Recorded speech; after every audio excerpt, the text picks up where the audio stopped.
वक्फ संशोधन बिल को लेकर बड़ी खबर आ रही है। सूत्रों के मुताबिक लोकसभा में 2 अप्रैल को लोकसभा में इस बिल को पेश किया जा सकता है।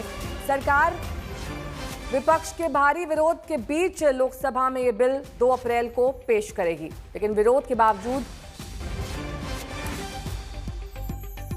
अगस्त में ही वक्फ संशोधन विधेयक को जेपीसी के पास भेजा गया था और बजट सत्र से पहले हफ्ते में ही जेपीसी ने अपनी रिपोर्ट भी दे दी थी। सरकार के पास किसी विधेयक को पारित कराने के लिए पर्याप्त संख्या है।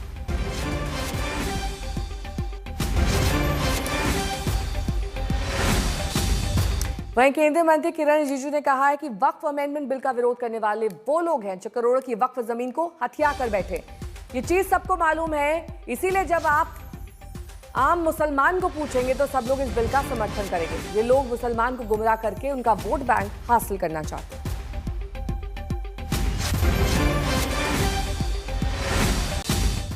सर, हम देख रहे हैं वक्फ पर किस तरह से लगातार राजनीति हो रही है, ओपोज किया जा रहा है, चाहे वो ओवैसी हो, चाहे कोई भी हो, कई सारे विपक्ष के लोग हैं इसको ओपोज कर रहे हैं, लेकिन केरला बिशप्स ने इसको वेलकम किया। आप इसको किस तरह से देखते हैं? देखिए, केरला कैथोलिक बिशप्स काउंसिल का जो अपील किया है, खास करके कांग्रेस पार्टी को और केरला के एमपीओ को कि वक्फ अमेंडमेंट बिल को समर्थन करना चाहिए, ये बहुत बड़ी बात है, क्योंकि कैथोलिक काउंसिल ने अच्छा से स्टडी किया और वक्फ का जो पुराना प्रोविजन है उसके वजह से जो दिक्कतें हैं उसको देख करके अपील किया है। ये तो बहुत अच्छी बात है। और ऐसे ही कई क्रिश्चियंस में भी, मुसलमानों में तो मेजोरिटी तो सपोर्ट कर रहे हैं वक्फ अमेंडमेंट बिल को, और हिंदुओं में जैन, बौद्ध, सिख सब लोग समर्थन कर रहे हैं। अब बताइए, देश में कोई भी कानून होगा तो वो कानून जो है सबको बराबरी नज़र से देखना चाहिए। अगर वक्फ बोर्ड किसी भी जमीन को ऐसा ही डिक्लेयर कर देगा कि ये वक्फ का जमीन है, तो उसका तो कोई हिसाब किताब तो होना चाहिए। तो हम ट्रांसपेरेंसी ला रहे हैं, अकाउंटेबिलिटी ला रहे हैं। कोई भी इस देश में कानून होगा तो वो संवैधानिक होना चाहिए।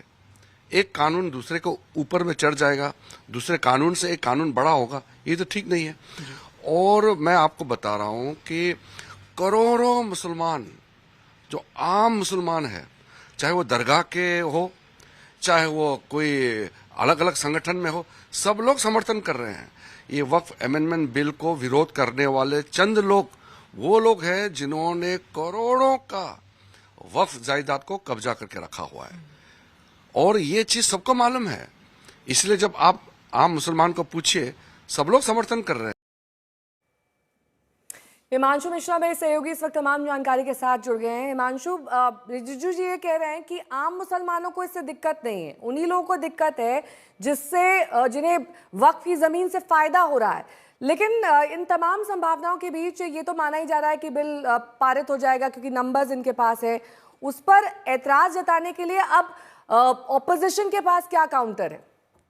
देखिए, बिल्कुल अपोजिशन को भी एक स्ट्रेटेजी बना रही होगी, लेकिन सरकार को इस बात का भरोसा है कि लोकसभा और राज्यसभा दोनों सदनों से जो है इस बिल को पास करा लेगी, और 2 अप्रैल को जब लोकसभा में इस बिल को लेकर आएगी सरकार, तो सरकार की ये मंशा जरूर रहेगी कि इसको ज्यादा से ज्यादा मतों से जो है वो इस बिल को पारित करा के लोकसभा से पारित कराए, और उसके बाद राज्यसभा में सरकार के पास अभी फिलहाल पूरे नंबर नहीं है, लेकिन सरकार फिर भी छोटे दलों से बातचीत करेगी, इंडिपेंडेंट सांसदों से बात कर रही है, वाईएसआर कांग्रेस से बात करने की कोशिश कर रही है सरकार की ये कोशिश है कि इस बिल पर ज्यादा से ज्यादा छोटे दलों का भी जो है समर्थन उनको मिल जाए, जिससे राज्यसभा में भी जो है वक्फ अमेंडमेंट बिल जो है 2025 इसको वहां से संस्तुति मिले, और उसके बाद राष्ट्रपति की मोहर लगने के बाद जो है वक्फ बिल जो है नया कानून ले ले।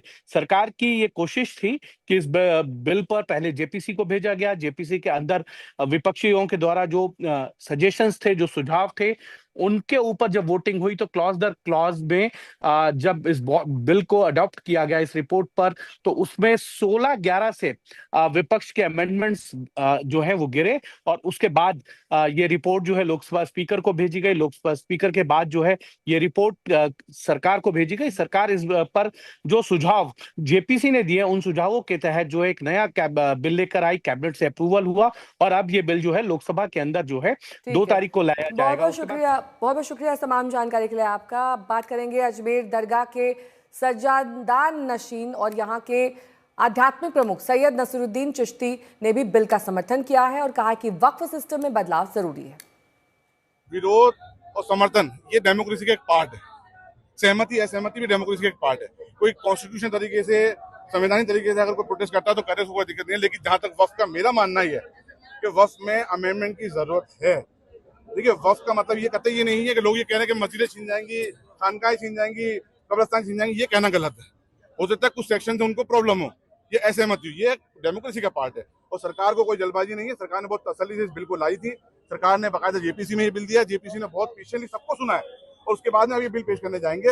मुझे पूरा यकीन है कि ये बिल आने के बाद में वक्फ के मैटर में ट्रांसपेरेंसी आएगी और उसकी प्रॉपर्टी को प्रोटेक्ट होंगी। और जो किराया एंक्रोचमेंट जो सबसे कम है, ज्यादा हो चुका है वक्फ के अंदर, वो एंक्रोचमेंट हटेगा और वक्फ का किराया बढ़ेगा जो कौम के लिए काम आएगा।